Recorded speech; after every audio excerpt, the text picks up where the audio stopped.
But during this season now that we're in, this season that's following Easter, we've been exploring those many times that Jesus revealed himself to those who they needed the revelation. It wasn't, those initial people they needed more than the empty tomb. They needed something to be a little more tangible, to really to put their heads around the truth of his divine nature and lordship. And it was shown to us that initially, like I said, that first day of Easter, they were quite unsure. They didn't really believe that the truth of Christ's resurrection. And then how Jesus came to them in their fears and in their hiding, came to them behind closed doors, encouraging them to have faith, to believe, because all that has happened, all that they had witnessed as he showed them, fulfilled Scripture, prophecy of the truth that Jesus is the true Messiah. But still there would be doubts. And this whole thing of doubting, that seems to be one of our curses. That's one of our greatest sins. It seems that all of us, it's just human nature to doubt, even though we have the evidence right there in front of us.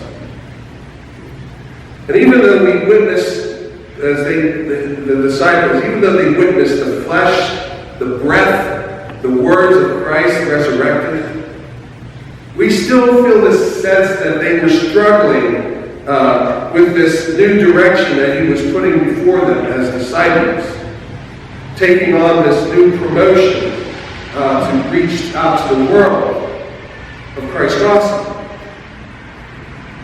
And today's scripture from John is one of many, like I said, many of the examples where even though the truth of Jesus alive and risen from the tomb has been revealed, even though they knew this truth, they still need this encouragement more times.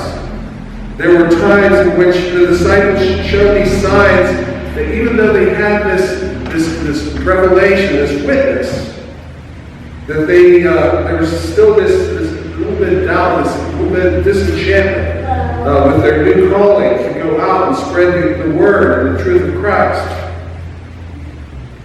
And what they and I think most of us feel this too, sometimes we just want to go back to something a simpler time. We see the agenda or what we need to do, and we look back at what we thought was more comfortable. They just really want to go back to something easier, simpler times. Before they maybe become the disciples, maybe even though they witnessed Jesus alive, they were thinking that this is more than they can do. And how often do we say that? It was in the good old days or the old school. There was an easier way to go back to. We want to go back to what was, instead of embracing the new call that is ushering in the new era. But not just our relationship with God and Jesus, but for the generations that are to come.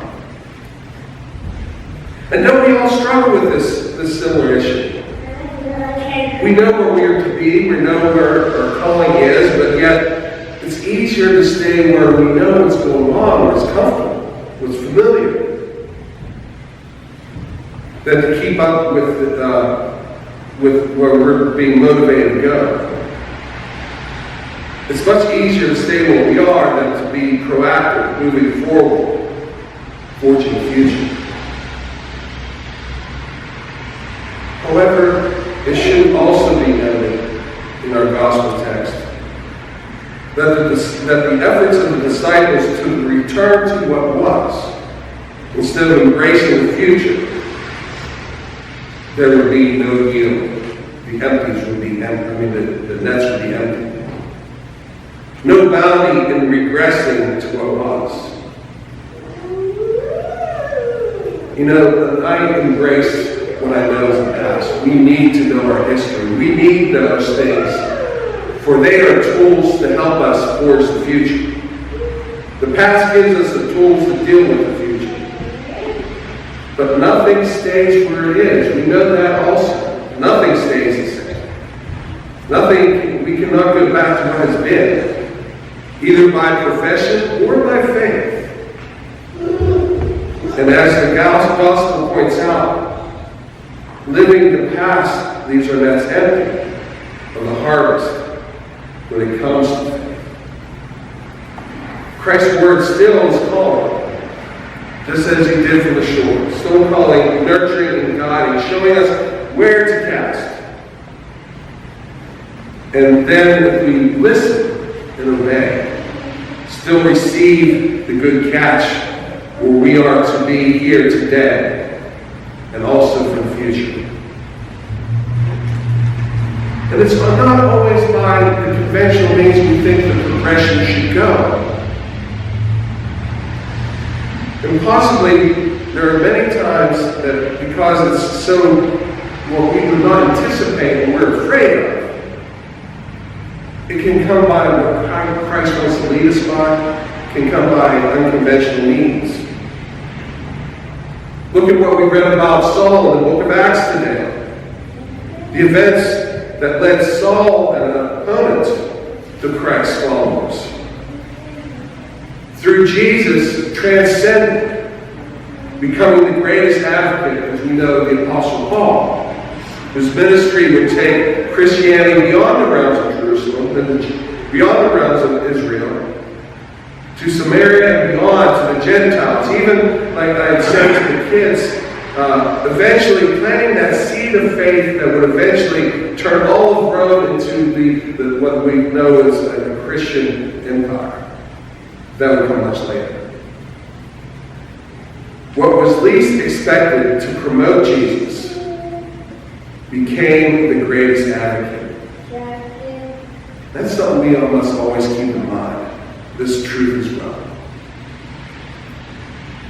In our society today, there is much disillusionment and disenchantment when it comes to the realms of Christendom. We question why the church isn't what it was. We hear people out on the street saying they dismiss the faith for the reality that we know exists.